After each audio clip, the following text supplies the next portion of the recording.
નમસ્કાર વિદ્યાર્થી મિત્રો, હું Haresh Vasani Chanakya YouTube live channel ની અંદર ફરી એક વખત આપનું હાર્દિક સ્વાગત કરું છું। આજના વિડીયોની અંદર વિદ્યાર્થી મિત્રો આપણે કાયદા વિશે ચર્ચા કરવાના છીએ। થંબનેલ તો તમે જોઈ જ લીધું છે એટલે ખ્યાલ આવી ગયો છે।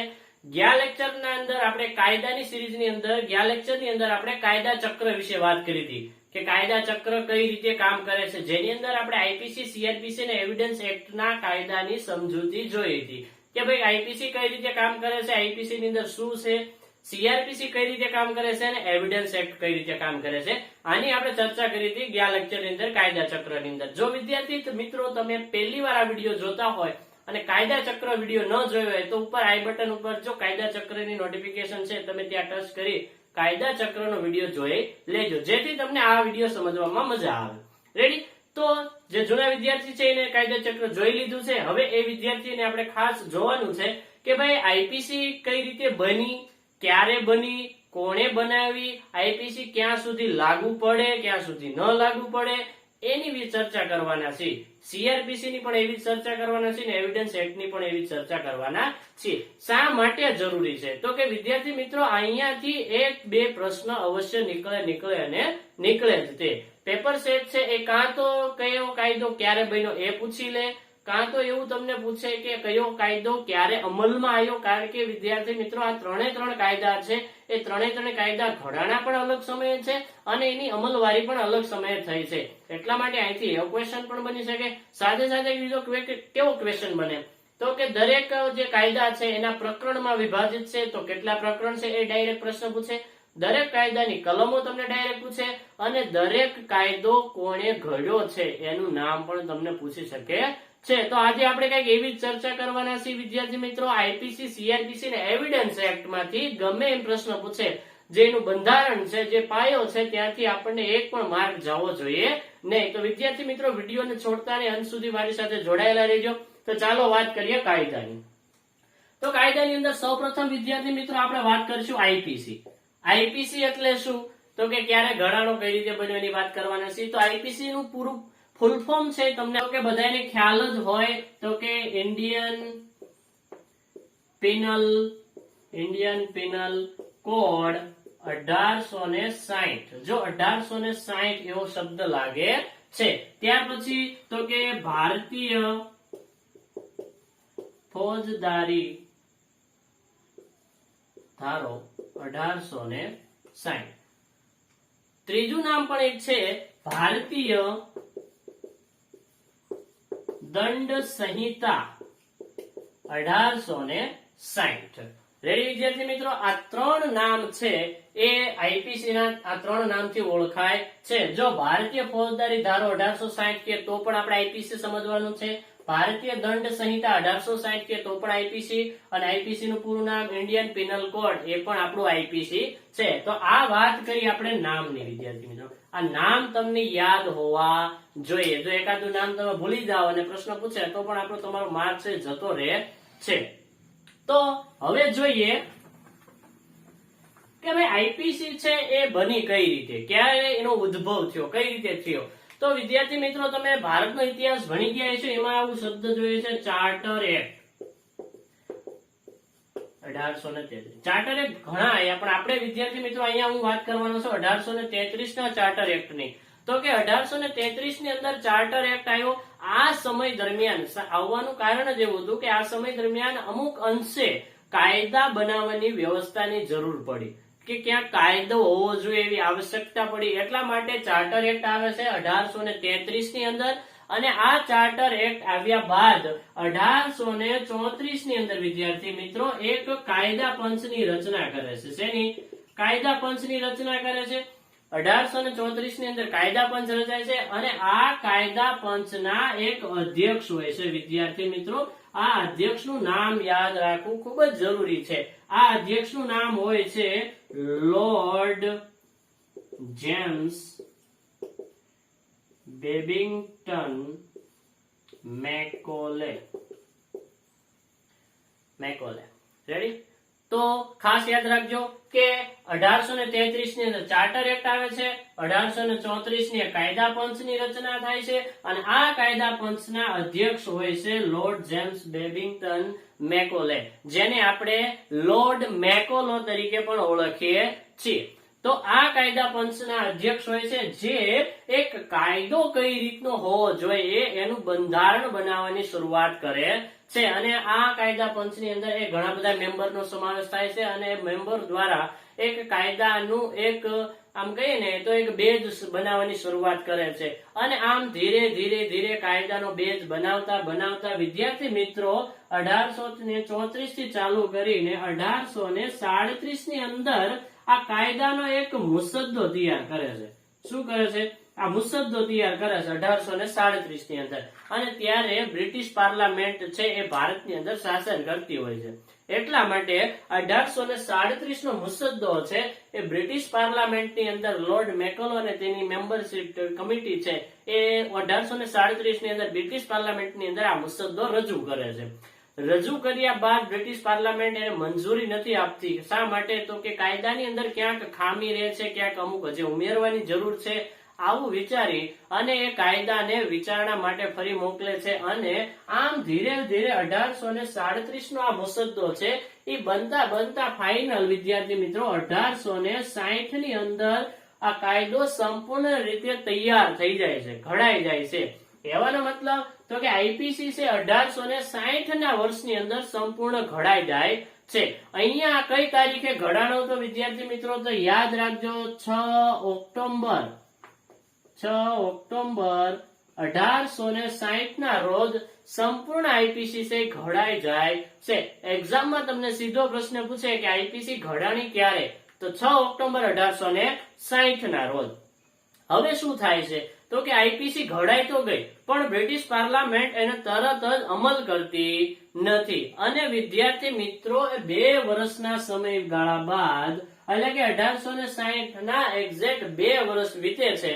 એટલે એમ કહેવાય તો કે 1/1862 ના રોજ આપણું આઈપીસી છે એ સાઇન કરી અમલ થાય છે. રેડી? તો જો બંને વસ્તુ યાદ રાખવી પડશે, કારણ કે કોઈ પણ એક્ઝામમાં ક્વેશ્ચન બની શકે, તારીખોમાં આડું અવળું ન થાય. જો કઈ રીતે યાદ રાખશો તો કે ઘડાનો ક્યારે? 6 ઓક્ટોબર 1860 ના રોજ ઘડાઈ ગયો. 2 વર્ષ પછી તરત જ જેવા 1860 માં 2 વર્ષ પૂરા કર્યા એટલે કે 1862 1/1862 થી અમે આ કાયદો છે એને અમલ કરી દીધો હતો. રેડી વિદ્યાર્થી મિત્રો? તો યાદ રાખજો કે ઘડાનો ક્યારે? 6/10/60 અને અમલ ક્યારે થયો? 1/1/62. 6/10/60 1/1/62. રેડી? ખાસ ભૂલાય નહીં, 2-3 વાર રિવિઝન કરશો એટલે તમને ઓટોમેટિક આવડી જશે. તો ઘડાણો તો અહીંથી ક્વેશ્ચન કેવા બની શકે તો કે પ્રથમ કાયદા પંચના અધ્યક્ષ કોણ હતા? Lord Macaulay. કાયદા પંચ ક્યારે આવ્યું? 1834 ની અંદર. આઈપીસી ના 3 નામ યાદ હોવા જોઈએ. ઘડાણો ક્યારે? 6/10/60. અમલ ક્યારે થયો? 1/1/62. રેડી? આટલી વાત છે અહીંથી યાદ રહેવી હવે જોઈએ. રેડી? હવે આ કાયદો ઘડાઈ ગયો તો સાહેબ હવે આનો અમલ કઈ રીતે છે તો કે અમલ પણ જોઈ લીધો. ક્યારથી અમલ થઈ ગયો તો કે 1/1/62 થી અમલ થઈ ગયો છે. તો હવે અહીંથી ક્વેશ્ચન તો એનો વ્યાપ મીન્સ વિસ્તાર ક્યાં સુધી લાગુ પડશે? તો અહીંયા 2 છે, એક જમીનની વાત હોય અને એક દરિયાઈ વાત હોય. તો કે જમીન સીમામાં આઈપીસી ક્યાં સુધી લાગુ પડશે અને દરિયાની અંદર ક્યાં સુધી લાગુ પડશે? તો વિદ્યાર્થી મિત્રો આનો વ્યાપ છે, જ્યારે ભારતની અંદર આપણે જમ્મુ કાશ્મીર રાજ્યને ધ્યાનમાં રાખીને 370 આર્ટિકલ લાગુ હતો ત્યારે ત્યાં આઈપીસી લાગુ પડતો નહોતો. ત્યાં કણે રનબિન પિનલ કોડ લાગુ પડતો. પણ જેવી 370 હટી ગઈ એટલે હવે આપણે એવું કહી શકીએ કે આપણું આઈપીસી છે જમીન સીમામાં સમગ્ર ભારતમાં લાગુ પડશે. ક્યાં વિદ્યાર્થી મિત્રો? સમગ્ર ભારતમાં લાગુ પડશે. હવે દરિયા સીમાની વાત હોય તો દરિયાઈ સીમાની અંદર વિદ્યાર્થી મિત્રો જેમ દરિયો ચાલુ થાય ભારતનો, એવી જ રીતે ભારતથી બહાર આપણે જઈએ દરિયાની અંદર તો કે 12 નોટિકલ માઇલ્સ. 12 નોટિકલ માઇલ જેટલી દરિયા સીમાની અંદર લાગુ પડે આઈપીસી. ત્યાર પછી સાહેબ શું થાય? તો ત્યાર પછી ગુનો કર્યો હોય તો હાલે? ના વિદ્યાર્થી મિત્રો, 12 નોટિકલ માઇલ પછી પણ આપણો ભારતના જે કાયદા છે એ લાગુ પડે છે, પણ ત્યાં આપણો આઈપીસી નહીં લાગુ પડે, પણ જે માર્શલ લો છે, જે નેવીના છે, એરફોર્સના જે આપણે માર્શલ લો જેને કહીએ એટલે કે નેવીના કાયદા લાગુ પડશે. એની પણ અમુક રેન્જ આપેલી છે, પણ ગુજરાતની અંદર આપણે અત્યારે આટલું યાદ રાખવું જરૂરી છે. 12 નોટિકલ માઇલ્સ તો સાહેબ કેટલા કિલોમીટર થાય? તો યાદ રાખજો વિદ્યાર્થી મિત્રો, 22 કિલોમીટર થાય. 12 નોટિકલ માઇલ્સ બરાબર 22 કિલોમીટર. સાહેબ એક નોટિકલ માઇલ્સ બરાબર, જો અહીંયાથી ઘણી વખત એક્ઝામમાં ક્વેશ્ચન પૂછાઈ ગયો, બધાને યાદ હોય 12 નોટિકલ માઇલ સુધી લાગુ પડે અને 12 નોટિકલ્સ એટલે 22 કિલોમીટર થાય. પણ વિદ્યાર્થી મિત્રો, 1 નોટિકલ્સ માઇલ બરાબર યાદ રાખજો 1.85 કિમી જેટલું અંતર હોય છે. 1 નોટિકલ્સ માઇલ એટલે 1.85 કિમી, ભૂલાય નહીં. રેડી? તો આ વાત હતી દરિયાની અંદર, આ વાત હતી જમીનની અંદર. તો કે સમગ્ર ભારતમાં લાગુ પડશે. દરિયા સીમાની અંદર તમને કોઈ પ્રશ્ન પૂછે તો પણ યાદ હોવું જોઈએ. હવે આ પ્રકરણ છે એ કેટલા છે? તો કે વિદ્યાર્થી મિત્રો, આઈપીસી ની અંદર પ્રકરણ કેટલા છે? તો કે 23 પ્રકરણ છે. હવે એમ પૂછે કે પેટા પ્રકરણ કેટલા છે? તો આ 23 પ્રકરણ માંથી તગડો ઉતરી જશે એટલે 3 પેટા પ્રકરણ છે. કયા કયા? તો કે 5A, 9A અને 20A. 5A, 9A અને 20A આ 3 આઈપીસી ના પેટા પ્રકરણ છે. રેડી? હવે એમ પૂછે કે કલમો કેટલી છે આઈપીસી ની અંદર? તો કે 511. આઈપીસી ની અંદર વિદ્યાર્થી મિત્રો 511 કલમો છે. તો આ વસ્તુ છે એ આઈપીસી ના પાયાની વાત છે. અહીંયાથી તમને ડાયરેક્ટ અહીંથી ક્વેશ્ચન બને કે આઈપીસી માં પ્રકરણ કેટલા છે? 23, 24, 25, 26 ઓપ્શન આપી દે. સીધો જવાબ આપણને ખ્યાલ હોવો જોઈએ કે યાદ રાખ્યું વન લાઇનર કે 23 પ્રકરણ છે. પેટા પ્રકરણ કેટલા છે? 3 છે. કયા કયા છે એ પણ જ્યારે આપણે આઈપીસી ના તમામ પ્રકરણ 23 પ્રકરણ જોશું ત્યારે આપણે પ્રકરણની વિસ્તૃત વાત કરવાના છીએ. રેડી? તો આ વાત વિદ્યાર્થી મિત્રો આપણે કરી આઈપીસી ની. હવે આપણે જોવાનું છે આઈપીસી પછીનો જે કાયદો છે એની ચર્ચા કરીએ. તો કે આઈપીસી પછી આપણે લઈએ સીઆરપીસી. તો કે સીઆરપીસી એટલે શું? તો કે criminal procedure code. Ready? Criminal procedure code, ભારતીય કાર્યરીતિ અધિનિયમ 1974. Criminal procedure code 1974. રેડી? તો કે આ શું છે? સીઆરપીસી. જો કાયદા ચક્ર તમે જોઈ લીધો એટલે તમને ખ્યાલ આવી ગયો સીઆરપીસી નું કામ શું હોય. તો કે સીઆરપીસી નું કામ શું હોય? તો કે આઈપીસી ની અંદર પેલા ગુનો બને એટલે એની આઈપીસી ની અંદર ગુનાની કોઈ પણ ગુનો છે એની શિક્ષા અને એની વ્યાખ્યા સંદર્ભે વાત કરી છે. સીઆરપીસી ની અંદર ક્રિમિનલ પ્રોસિજર કોડ, જો પ્રોસેસર એટલે કે પ્રોસેસ કઈ રીતે થશે એની ચર્ચા કરી હતી. આપણે વાત કરી હતી કે ભાઈ સીઆરપીસી કલમ 154 અંતર્ગત શું આવશે વિદ્યાર્થી મિત્રો? તો કે એફઆઈઆર આવશે. એફઆઈઆર થી એટલે કે કોઈ પણ ગુનો બન્યો તો એ તપાસ કરવામાં આવે કે ભાઈ ગુનો કેવો છે, એફઆઈઆર લાયક છે કે ફરિયાદ લાયક છે, એટલે કે કોગ્નિઝેબલ ગુનો છે કે નોન કોગ્નિઝેબલ. જો એ કોગ્નિઝેબલ ગુનો હોય તો 154 સીઆરપીસી અંતર્ગત એફઆઈઆર લેવામાં આવે અને એફઆઈઆર બાદ એની જે પ્રોસેસ છે ચાલુ થાય છે કે એફઆઈઆર કર્યા બાદ તપાસ કરવામાં આવે. તપાસ કર્યા બાદ આરોપીની ધરપકડ કરવામાં આવે. ધરપકડ થાય ત્યાર પછી નિવેદન લેવામાં આવે. નિવેદનના આધારે છે એ જે સબૂત છે જેને આપણે કહીએ જે પુરાવા છે એ એકઠા કરવામાં આવે અને આ બધું જ તૈયાર થઈ જાય ત્યાર પછી ચાર્જશીટ આઈપીસી ની 173 સીઆરપીસી ની 173 અંતર્ગત ચાર્જશીટ થાય અને ચાર્જશીટ થઈ ગયા બાદ એ કોર્ટમાં એને રજૂ કરવામાં આવે ત્યાર પછી આપણે એવિડન્સ એક્ટ મુજબ એનો ચુકાદો આવતો હોય છે. તો સીઆરપીસી ની અંદર શું છે? તો કે ક્રિમિનલ પ્રોસિજર કોડ, ભારતીય કાર્યરીતિ અધિનિયમ 1974. રેડી? આ છે. હવે તો અહીંયા આપણે વાત કરીએ તો કે આ સીઆરપીસી ઘડ્યો કોને? તો કે અહીંયા કોઈ વ્યક્તિએ નથી ઘડ્યો, પણ કોને ઘડ્યો છે મિત્રો? ભારતીય સંસદ દ્વારા આ સીઆરપીસી બનાવવામાં આવી છે. રેડી? તો ભારતીય સંસદ દ્વારા સીઆરપીસી બન્યું. અહીં કોઈ વ્યક્તિનું નામ આવશે નહીં. રેડી? તો ક્યારે ઘડાણું છે એ તારીખ પણ આપણે યાદ રાખવી પડશે. તો વિદ્યાર્થી મિત્રો સીઆરપીસી જે ઘડાણું ક્યારે, જો ખાસ યાદ રાખજો, 25 જાન્યુઆરી 1974. ક્યારે ઘરડાનું વિદ્યાર્થી મિત્રો? 25 જાન્યુઆરી 1974. લાગુ ક્યારે પડ્યું? 1 એપ્રિલ 1974.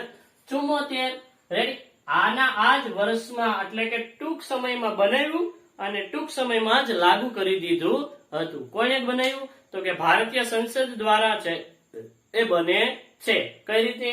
તો કે 25 જાન્યુઆરી 1974 ની અંદર ઘડાય છે અને 1 એપ્રિલ 1974 ની અંદર અમલ થાય છે. રેડી? ટૂંક સમયની અંદર જ અમલ થાય છે. ઘડ્યું કોને? ભારતીય સંસદ દ્વારા. રેડી? ત્યાર પછી તો કે એનો વ્યાપ કેટલો છે? તો આ સીઆરપીસી છે એ સમગ્ર ભારતમાં લાગુ પડશે.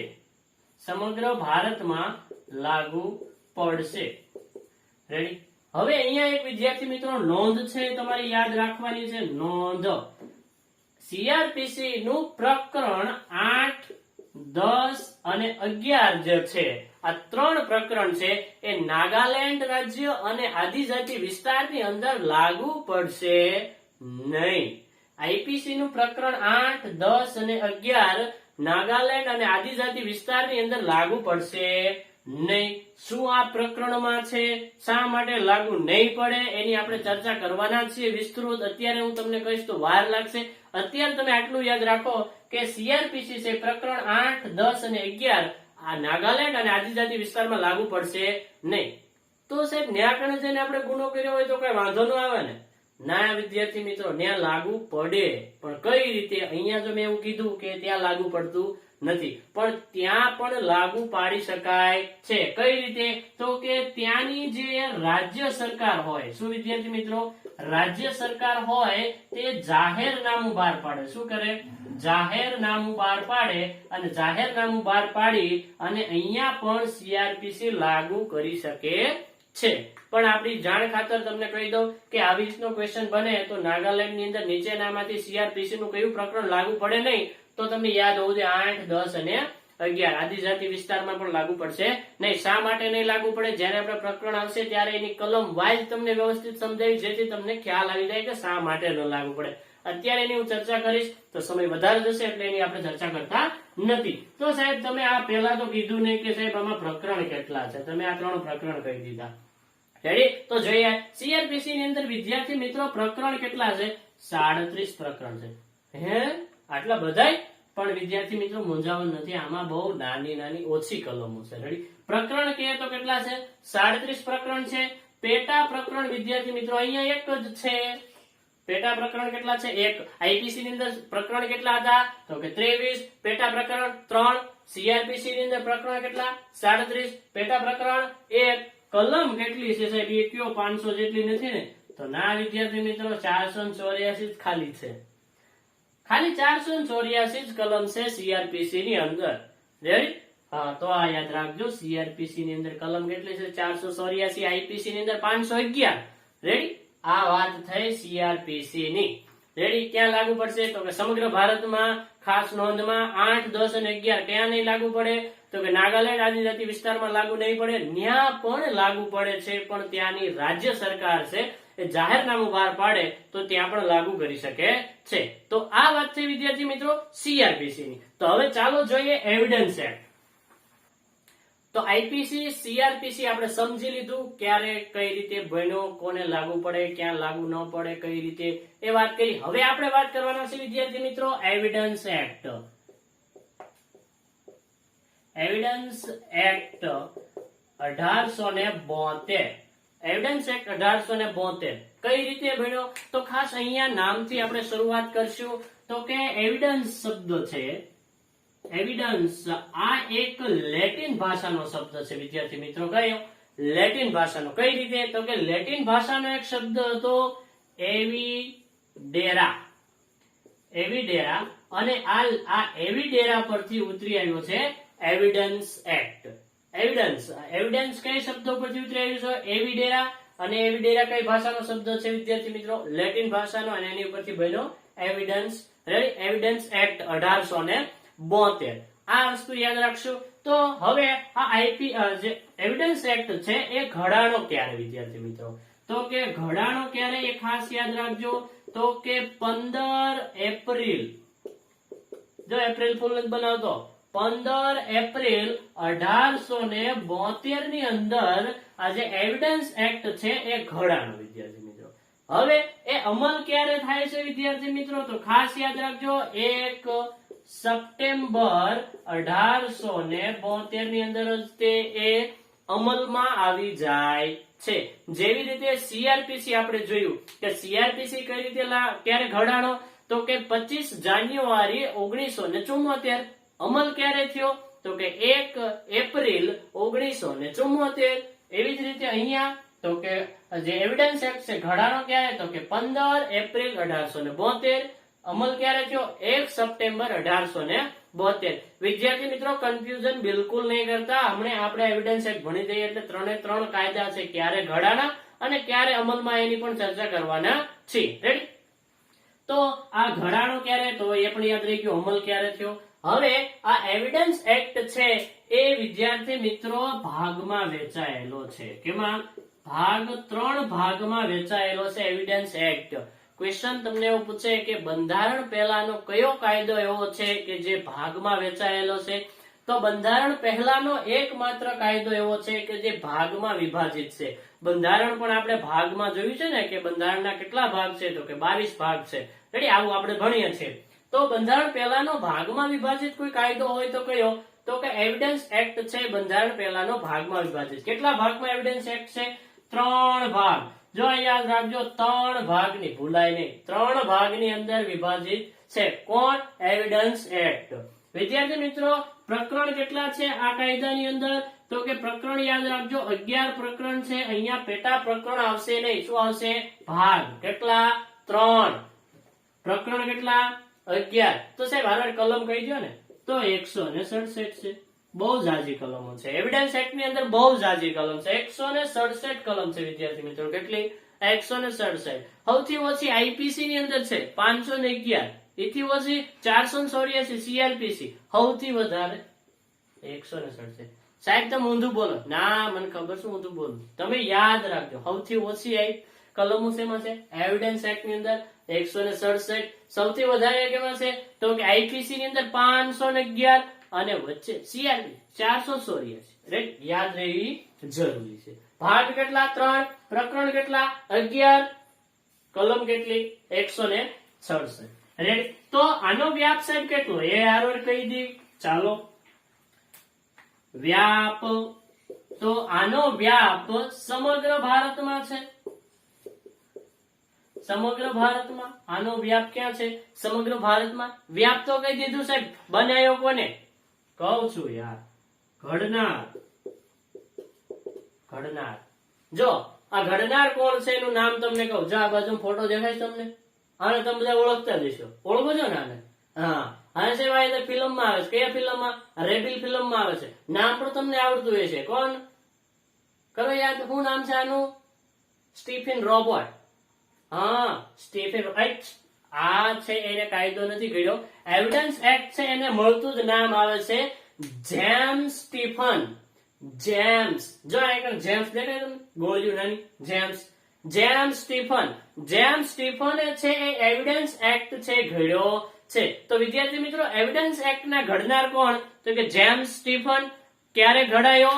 તો કે સાહેબ હવે કેમ યાદ કરું? યાદ રાખજો ક્યારે ઘડાણો? 15 એપ્રિલ 1874. લાગુ ક્યારે પડ્યો? 1 સપ્ટેમ્બર 1874. રેડી? ક્યાં કણે લાગુ પડે? તો કે સમગ્ર ભારતની અંદર લાગુ પડશે. કેટલા ભાગમાં છે? 3 ભાગમાં છે. પ્રકરણ કેટલા છે? તો કે 11 પ્રકરણ છે. કલમો કેટલી છે? તો 167 છે. હવે એનો વ્યાપ જોઈ લીધો. હવે અહીંયા એક વાત મારે તમારે સ્પષ્ટ કરવી છે. શું? તો કે કોને લાગુ નહીં પડે? આ કાયદો કોને લાગુ નહીં પડે? કોને નહીં લાગુ પડે? તો અમુક બાબત એવી છે જેને એવિડન્સ એક્ટ લાગુ નહીં પડે. શું? તો કે કયા કયા મુદ્દા? તો કે ટ્રિબ્યુનલો. ટ્રિબ્યુનલો જે છે એટલે કે જે સંગઠનો છે એને લાગુ નહીં પડે. બીજું તો કે ઘરગથ્થુ બાબત હોય ત્યાં એવિડન્સ એક્ટ લાગુ પડશે નહીં. ત્યાર પછી તો કે ફોજદારી કોર્ટ. ફોજદારી જે કોર્ટો છે એ કોર્ટને પણ એવિડન્સ એક્ટ લાગુ પડશે નહીં. ત્યાર પછી તો કે ઇન્કમ ટેક્સ. ઇન્કમ ટેક્સ ના અધિકારી જે હોય એને પણ એવિડન્સ એક્ટ લાગુ પડશે નહીં. કોને નહીં લાગુ પડે? તો કે ટ્રિબ્યુનલો હોય એને નહીં લાગુ પડે, ઘરગથ્થુ બાબત હોય એને નહીં લાગુ પડે, ફોજદારી કોર્ટ હોય છે એને નહીં લાગુ પડે, અને જે ઇન્કમ ટેક્સ ના જે અધિકારી છે એને એવિડન્સ એક્ટ લાગુ પડશે નહીં. જો તમારી પર એવિડન્સ એક્ટ લાગુ ન પડે તો તમે ઇન્કમ ટેક્સ અધિકારી હોવા જોઈએ. રેડી? તો વિદ્યાર્થી મિત્રો આ વાત કરી આપણે 3 કાયદાના બેઝની. રેડી? તો વિદ્યાર્થી મિત્રો જો તમને કાયદો જો સમજાણો હોય અને જો એવું લાગતું હોય કે આ કાયદો મને ભણવામાં મજા આવે છે તો તમે એક નોટબુક લઈ અને આ કાયદો જે પણ ભણાવો છે એ તમે લખતા જાજો, જેથી તમારે કાયદાની સિરીઝની અંદર હું પોલીસ કોન્સ્ટેબલની અંદર એક પણ માર્ક તમારો જવા દઈશ નહીં. તો વિદ્યાર્થી મિત્રો આ વાત કરી કાયદાના 3 કાયદાના પાયાની વાત. નેક્સ્ટ લેક્ચર ની અંદર આપણે કાયદાના એક નવા વિષય સાથે મળશું. ત્યાં સુધી રજા લઈએ. પણ રજા લેતા પહેલા તમને એક વાત કહી દઉં કે જો વિદ્યાર્થી મિત્રો તમને આ વિડીયો ગમ્યો હોય તો એને લાઈક કરજો, અમારી ચેનલને સબસ્ક્રાઇબ કરજો અને બાજુમાં આપેલા બેલ આઇકન પર ક્લિક કરજો, જેથી અમારા કાયદાના, ગુજરાતી ગ્રામરના, મેથ્સના કે કોઈ પણ વિષયના વિડીયો હોય સૌથી પહેલા તમારા સુધી પહોંચી શકે અને તમે આનંદથી અમારા વિડીયો જોઈ શકો. તો વિદ્યાર્થી મિત્રો આ વિડીયોને અંત સુધી જોવા બદલ આપનો ખૂબ ખૂબ આભાર.